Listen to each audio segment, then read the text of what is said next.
If PQ is equal to 8 centimeter, find angle ORN. We have to find angle ORN, which is this angle here. Now, the first thing I want us to look at is the theorem where a line moving from the center of a circle meets a chord and is perpendicular to the chord. That means it is at 90 degrees to the chord.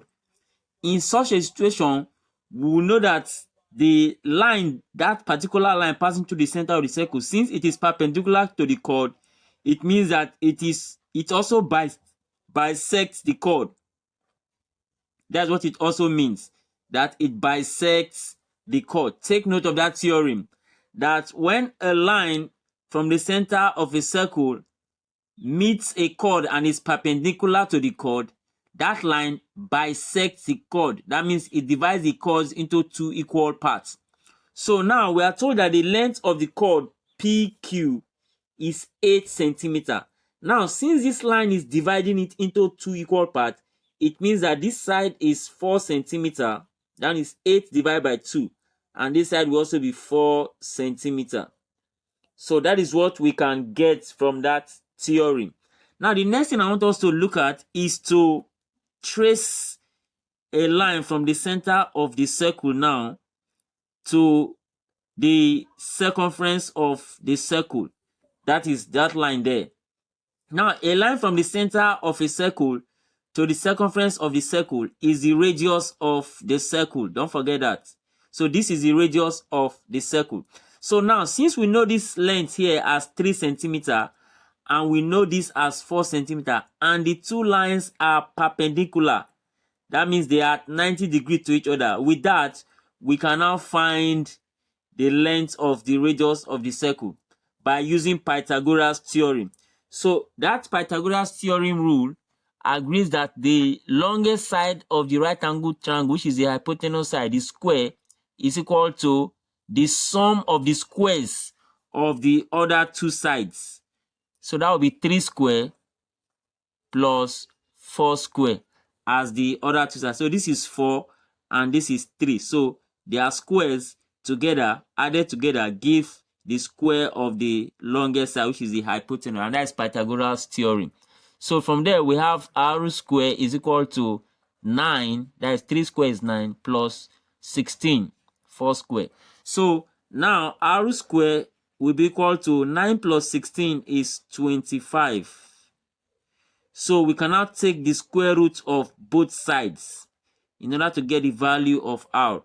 This square here, we cancel this root sign, and then we have r. So the square root of r square is r, and the square root of 25 is 5. So that means the radius of this circle is 5 centimeters.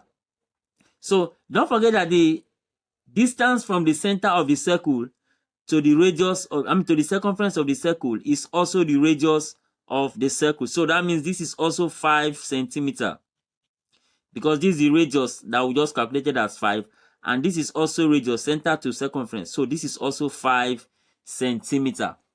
Now, the next thing for us to look at is a particular geometry theorem now, a geometry rule that we're going to use to find this angle that we are looking for. So the rule I would like us to apply there is called Sine Rule. So take note of that. If you have not studied it before, or if you have not been taught, listen to this now so that you know how to apply it. Sine Rule. Now, in Sine Rule, a length of a triangle divided by the sine of the angle it subtends is equal to a length of another side of the triangle divided by the angle it subtends. Take note of that Sine Rule. So thank God we know this length as 3 centimeters. So I'm going to write this 3 divided by the sine of the angle it subtends in the triangle. So this is the angle. Don't forget, a side makes an opposite angle. A side subtends an opposite angle. So this side, which is 3 centimeters, divided by the sine of this angle. The sine of this angle, let me call it angle R, sine R.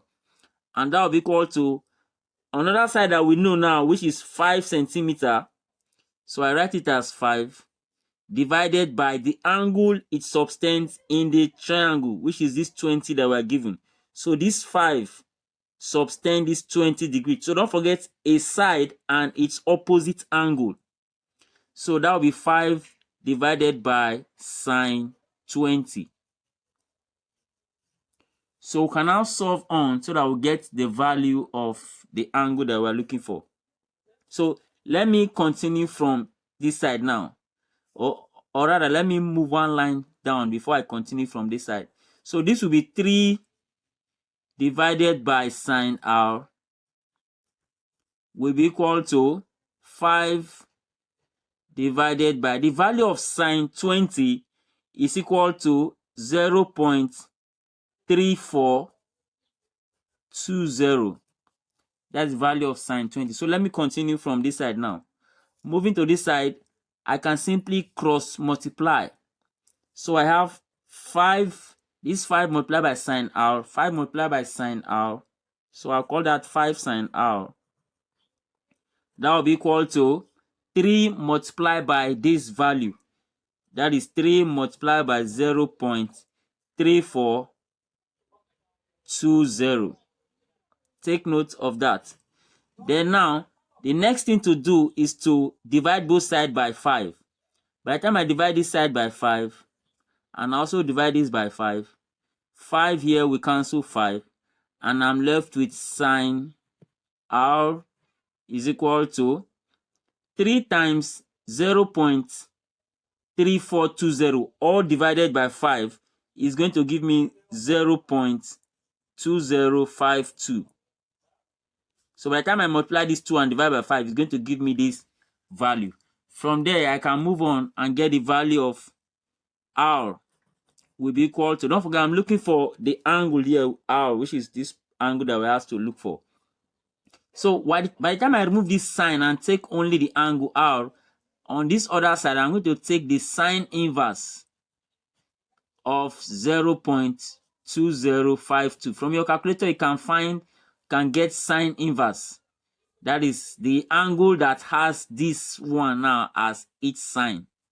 So from there, we can punch our calculator, can press our calculator to get the value. The sine inverse of this from our calculator is going to give us 11.8 degrees. And that's the value of the angle ORN that we are looking for.